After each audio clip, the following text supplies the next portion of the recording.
Hey there, and welcome back to another episode of Northwest Craftsman. Today I am installing 4 new frost-free faucets on the property in locations where we previously had to run hundreds of feet of hose to get over there. I'm going to look through the different design elements so that if you guys are doing something similar, hopefully you can get a couple of ideas. I'm not saying that this is going to work for everybody's situation, but it's what works on our property, and so maybe it'll work on yours, or at least give you an idea. So the first thing that I need to do is dig a lot. Let's get going.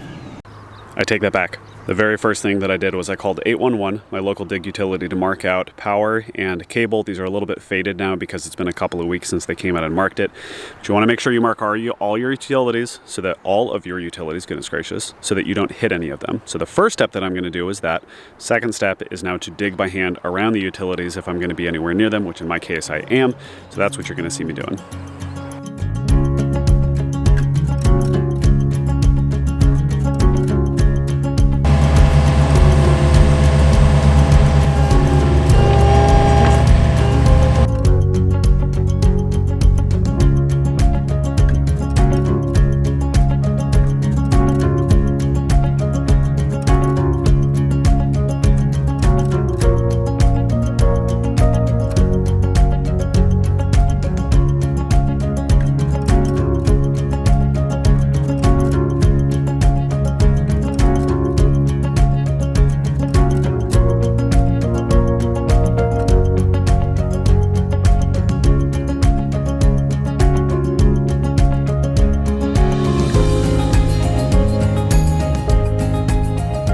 Digging done, it's a new day, and what I want to try and do is minimize the amount of time that I'm in the trench. And so what I'm doing is I'm going to pre-assemble the portions that are going to connect to my water main, that are then going to tee up and give me my PEX. So those are my PEX adapters. Here's my roll of PEX right here, but I'm going to have those tee up and go over before they 90 degree into the box. So I'm going to try and pre-assemble all of these components right here so that once I'm in the hole, I'm not doing a whole bunch of PVC gluing, and I only have to glue that joint and that joint to the existing PVC line.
So right now what I'm doing, because I want to pressure test to the lines on the bottom, and rather than just doing a temporary tee that goes across to the house, what I want to do is basically pre-assemble this portion that I'm going to be putting inside the valve box. But because I've got these 3 larger valves and it's kind of hard to plan out ahead of time if things are actually going to fit, I'm just using all the different pieces and assembling my PEX to make sure that it all fits. Realistically, PEX is pretty cheap, so if I ended up blowing this entire piece right here, I'll just get another piece and put it on there. But dry fitting will go a long ways towards making sure you don't have any surprises while the water's off or while the water's running. So just dry fitting all of these into the valve box so that theoretically I can make my life easier later today.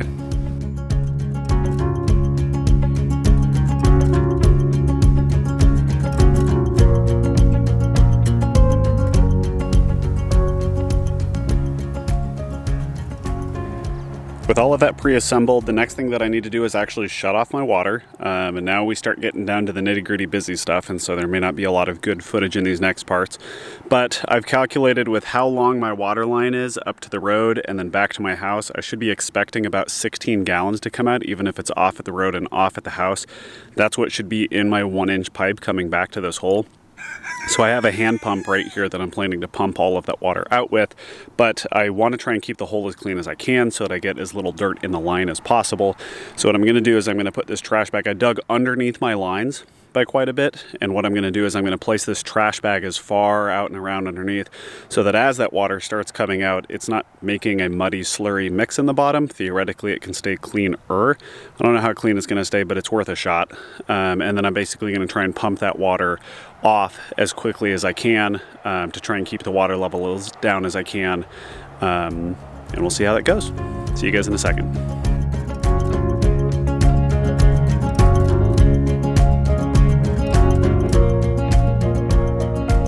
Okay, in the trench, I've got my junction portion that I set up earlier put in there, and then I closed all of the lines except for the one popping off this side. Added a temporary piece of PEX to it to point out into the pasture so that when I turn on that line, which I'm planning on doing slowly so I don't get any water hammering with the air that I introduced, I'm going to go through and slowly turn it on, wait for me to see a steady stream of water coming through here, come back down, turn off that line, and then check for leaks on my 2 PVC portions that I put in.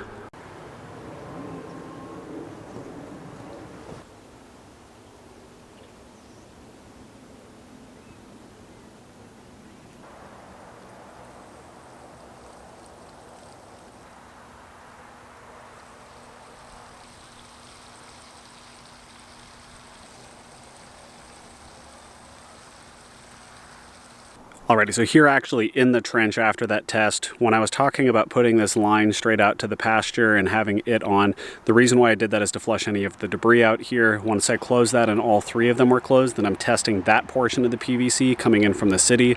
And then I opened up this line with a hose at the house opened up to flush any of the dirt out of the line up there, ideally trying to divert any of it away from the rest of the house appliances before it can get there. Once I saw that I had good steady flow out of the hose that was nearby, then I shut this off, and all 3 of them were shut off, which means that I've got full pressure. Actually, just to that guy, sorry, I totally screwed that up. Left that guy on, turned the hose off so that theoretically the whole entire line was pressurized here to test both of them. Waited for a little while, didn't see any leaks, filled it up a little bit. And then I put down about 4 inches of gravel in the bottom part here. Now the reason I did that is 1, so that it just stays a little bit cleaner in and around my box if it gets muddy. 2, we have a gopher problem, and not that gravel is a great way to keep them out, it just helps to deter them. I also, on my valve box, I put hardware cloth on the bottom and then some filter fabric on the bottom as well. So the inside is the filter fabric. It's really hard to see because it's just all black. But I put the filter fabric in there, ideally to keep it a little bit cleaner, keep the gophers out. But that's not the only thing that I'm going to do. My brother did almost the exact same thing with his, and he still had a gopher get through this portion right here. So once this guy gets set into place in the hole like that, what I'm going to end up doing is make sure that everything's secure and then put a blob of concrete basically to cover that, and then I'm going to have a puncture through point on this side and that side, and I'm going to do the same thing unless the opening is small enough that just the PEX goes through and there's not really space for anything else to get through.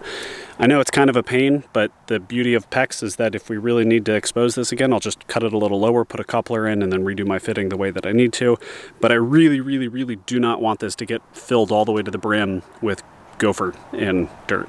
So that's how I'm gopher proofing and mold proofing my particular box. This is what it looks like in the hole. As I said, next up I'm going to go ahead and trim both of these guys off, pull it out, put the box in, put it in, because you can't really easily crimp fittings in here unless you have that like Milwaukee electric one that reaches into narrow spaces. The handles for the manual one just don't reach, so I'm going to have to trim it off, and then on the outside I will crimp on once everything is on the inside.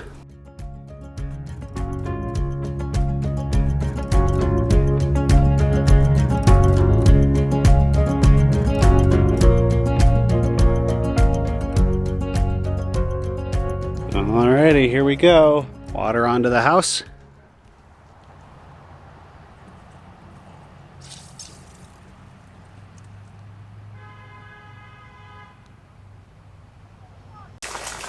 Whew. Water back on.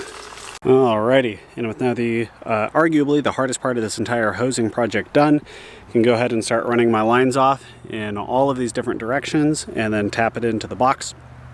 But right now I can keep water onto the house so that I don't have to keep everybody thirsty. So I've got a couple of different faucets that I'm going to be running. One is this really short run that's going to go to about where this wood post is, and the rest of them are all the way across the property. One there, and then all the way up there.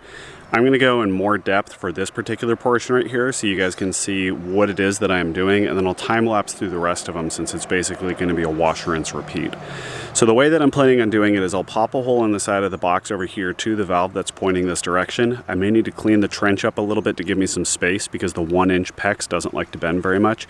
And then over here I'm going to be using an old 5-gallon bucket that's going to go into the bottom with some T-posts. And when those guys sit in the ground, I'm going to be able to secure my frost-free hydrant, which is one of these guys right here. And it's basically going to get secured to the T-post all the way down. Here at the bottom, I'm going to transition it because it's 3/4 inch M&PT, so just 3/4 inch thread.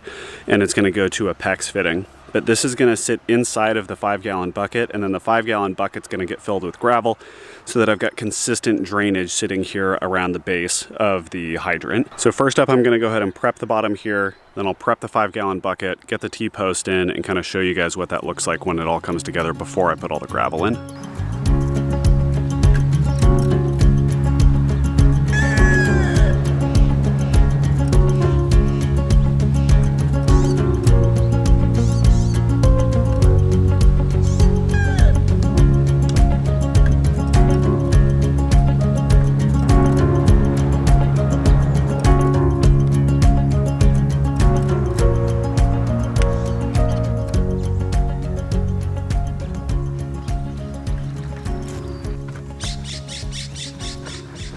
With my frost-free faucet prepped, the next thing that I'm going to do is make sure that my hole is at the correct depth and the 5-gallon bucket fits nicely, because I don't want to get this whole thing assembled and have it not fit nicely. So at my location, 24 inches is past the frost depth, and that's how deep the faucets are supposed to go. So that gives me 24 inches here.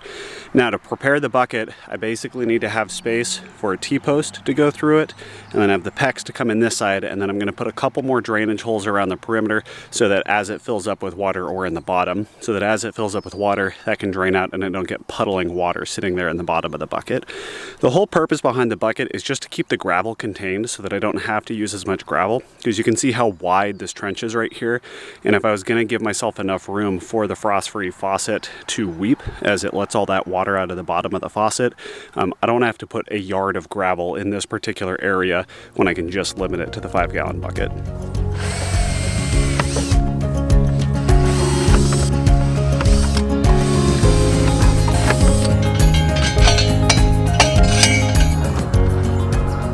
With the dry fit in here, I'm going to go ahead and take the frost-free faucet, lower it down in, because I want to make sure that the top of the T-post is going to be below the head of the faucet so that it doesn't interfere with it. So bring that over, test it, and then pound this in basically as far as I need to make sure that the frost-free faucet sits in the correct spot.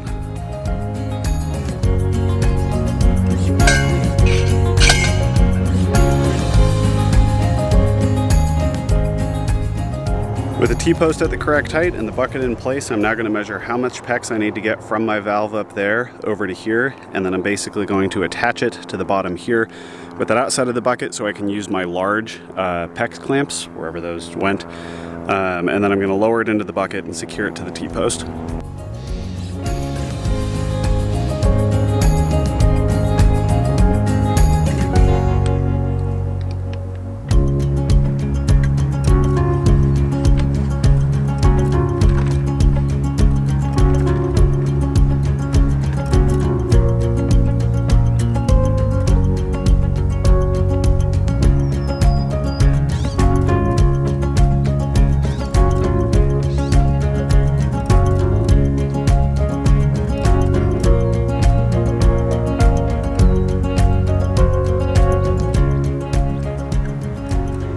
And there you go. That's how you do it. You'll notice that I used a different crimping tool for inside the box because my big one just won't fit in there. These are really handy. It does bother my OCD a little bit that I have the copper crimp rings for the vast majority of the fittings in here, but then I've got the steel slip ring for that one. but you do what you gotta do. So I'm gonna be using the copper crip rings for the vast majority of it, but in this case, I had to use it just to make sure that the tool would fit, but the run is made. It's up to the faucet. I'm gonna go ahead and turn on the water, make sure there's no leaks, and then at that point, I'd be ready to go ahead and backfill that with gravel, and then fill it all the way up and fill the trench in. It is also worth noting that best practice is to connect the hydrant last so that you have the ability to flush the line with water before you flush it to the hydrant. If you saw me kind of futzing and finagling around, it was to try and keep any debris in here as clear as possible so that I didn't get any rocks or other stuff inside, so I didn't have to try and go through the pipe itself. So if you have the ability to, given your setup, to basically leave the top end unconnected, that would be the best option, because then you can flush the line out, make sure that it's clean, and then go ahead and attach it to the top.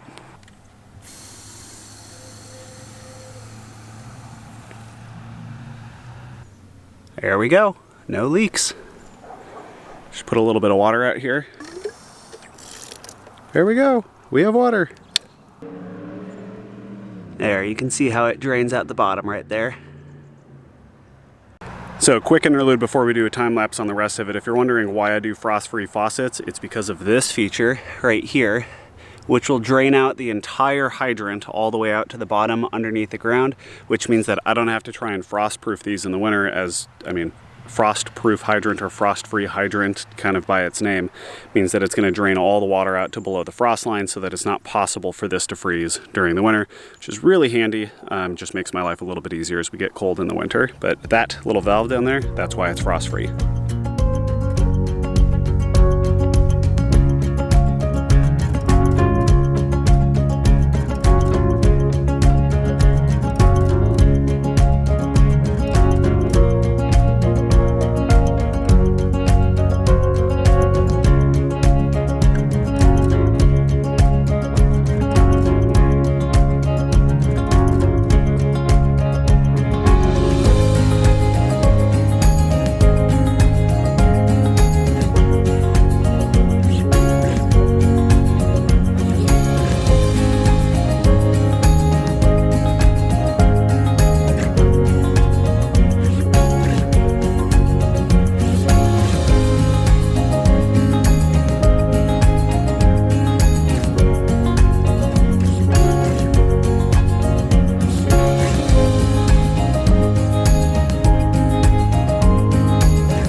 Alrighty folks, moment of truth. I've gotten all the faucets installed. I'm going to turn the water on and I'm going to check each one of them individually. Again, acknowledging that I didn't flush all the pipes before I did this, so I'm taking a small risk that I get junk into the pipe or junk into the faucets. But I was trying to be very careful as I worked through the different joints that I didn't get any dirt into it. So I'm going to go ahead and turn on the water and we're going to check each one of them individually to make sure that there's no leaks.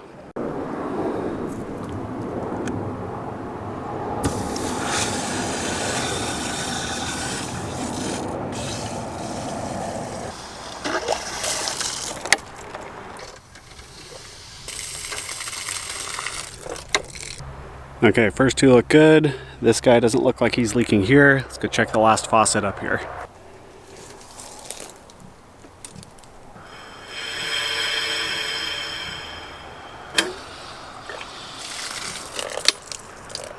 Okay, all looks good. I'm getting water everywhere that I'm expecting to. Now before I fill in the trenches, I'm actually going to let these guys sit overnight, fully pressurized, to make sure that when I come back the next morning, I'm not seeing some big puddle of water anywhere. I still expect to see some amount of dampness down here because they're draining out after that test.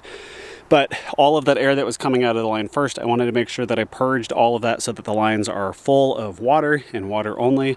And then tomorrow I will come back and check all of the individual joints to make sure that we don't have leaks anywhere.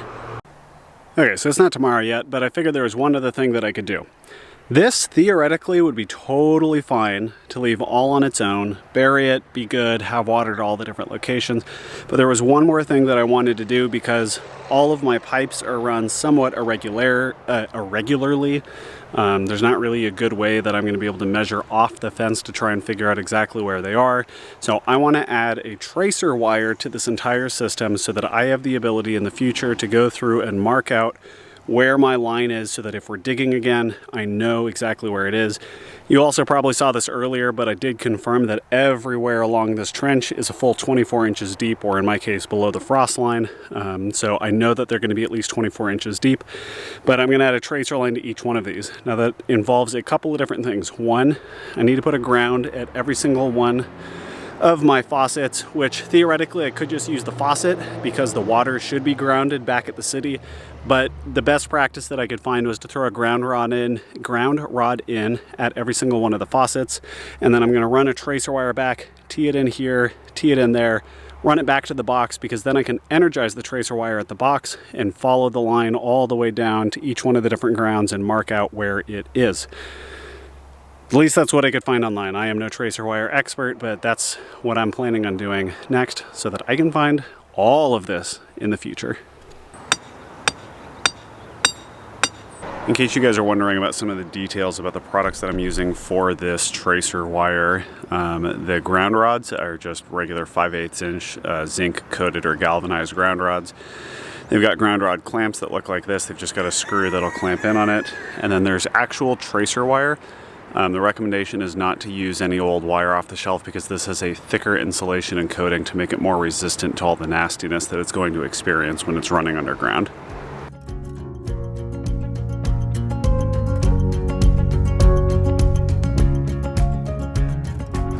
So here's what one run looks like all the way complete. I've got my ground rod right in front. I zip tied the tracer wire to the PEX all the way through, and then it terminates over in the box. I'll strip off just a little bit over there. And yeah, now I just get to wash, rinse, and repeat for the rest of them. And actually, this is the next day. I know it doesn't show in the movie magic that is YouTube, but this is the next day. I've had a change of heart. Rather than running a single line all the way up that's going to go to each one of these, I'm actually going to run 3 separate lines, one from each, and then when they come back to the box, I'll be able to trace each one individually. I was reading online that sometimes what you'll get is a deadening of your signal when you've got multiple places where it can ground out, where it gets pretty weak as you're going to different spots. I would like to try and keep that signal as strong as possible. So basically I'm going to have 3 lines that come up here, one that splits off to go there, one that splits off to go there, and then the last one that splits off to go up to that one. But I'm just going to time lapse you guys through that because it's just going to be a repeat of what I did here.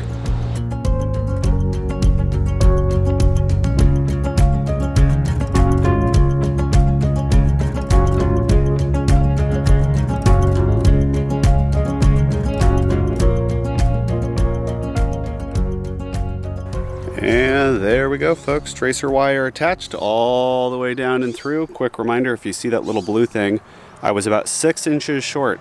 6 short on that tracer wire right there because it hopped up a little bit and my hose curves a little bit more than I expected. So always give yourself like 3 feet on the end here so that you don't have to do one of these silly underground waterproof connectors, because that was just a waste of money right there when I could have just done it a little bit further. Anyways, besides that reminder, everything is all done. So I'm going to go ahead and end the video here because there's really no point. I'm just going to be backfilling everything on this valve cover box. I've got 2 6 inches that I stack together so that I can get it up to the surface, and then I'm just throwing some sheet metal screws down and around through it to try and keep it all contained while I'm backfilling. Once it's backfilled, it should stay together, but I'm using the sheet metal screws just to keep everything together nicely. But thank you guys for joining me. Taking my AirPro out. But thank you guys for joining me on this multi-day adventure to try and extend water to the rest of my property. Honestly, it was pretty easy. The hardest part was doing the valve box at the beginning and splicing into the existing line that I had. Once the PEX was all there, it was super, super easy. So I do highly recommend the PEX. Again, note, just make sure that whatever crimper you're going to get for your PEX can fit into all the spaces that you have. If I were to go back through it over again, I probably would have just done the stainless steel crimp rings, the one that had the one-handed operation, so that fits basically everywhere. For me, the copper crimp ring works though because I still have polybutylene in my house. Actually, it doesn't necessarily matter. I actually need both on my property, so it's not a bad thing that I had to pick up the extra one, but just keep that in mind when you're doing PEX. If you really feel like splurging, you can go get yourself one of the electronic Milwaukee crimpers, which take up a little bit less space because they're exerting the force from another spot. Anyways, PEX ran great, really, really fast. These frost-free faucets, we're super excited to have them. If you have any questions about what I did on this project, or just to get my thoughts, would love to see your comments down in the description, or your questions down in the description in the comment section down below. I'm not going to claim that I think I did everything absolutely perfect on this. I'm sure there's better ways that I could have done it. If you guys can think of a way that I could have run it all, purged the lines, and then put the frost-free faucets on, I'd love to hear your thoughts, because I was still scratching my head about how exactly to do that. But yeah, thank you guys for sticking around. Hope you learned something, and I'll see you guys next time. Have a great one.